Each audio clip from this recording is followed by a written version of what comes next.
If you want to move on from beginner astrology topics into more of the intermediate zone, I've talked about this topic before, but you have to study planetary relationships. That is the difference between someone that knows their sun, moon, and rising, or knows all of their planets, their Mercury, their Mars, their Jupiter, Saturn, all of their placements, and somebody that actually understands the relationship that those planets have with other planets in their chart. When most people are getting into astrology, they focus on their planetary placements. So yes, for example, I am a sun in Leo, but how is that sun in Leo really being expressed?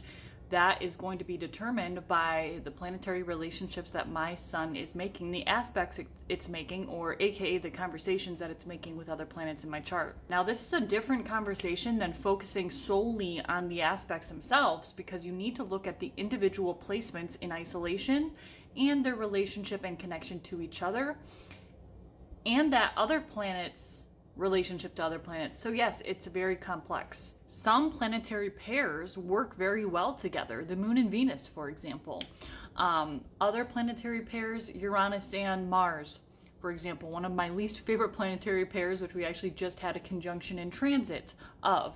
But some of them are going to be a little bit more uncomfortable, but those planetary pairs are there to push you to grow and evolve, essentially. That's why we have our birth charts, right? Also, two planets can have completely different objectives.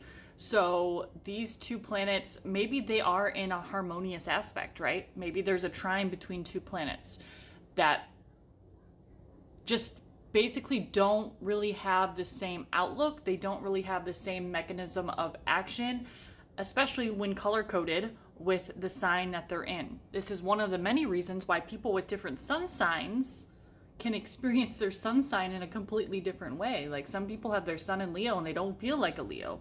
Although I do think that placement is a rather rare one, because the sun in Leo usually loves their sun being in Leo. So that's a very Leo type energy. But just as an example, a lot of people don't feel like their sun sign, but there's many reasons for that, and that is one of them. So I think I'll make a little mini series on this topic, because I think planetary relationships and planetary pairs are very vitally important to your comprehension of astrology. So I will hopefully be breaking some of these down. I don't know if I'll do individual videos on each planetary pair, because that would be a lot, but we can cover some of the basics and maybe cover multiple planetary pairs per video. So if you're interested in content like this, go ahead and like and subscribe or follow me.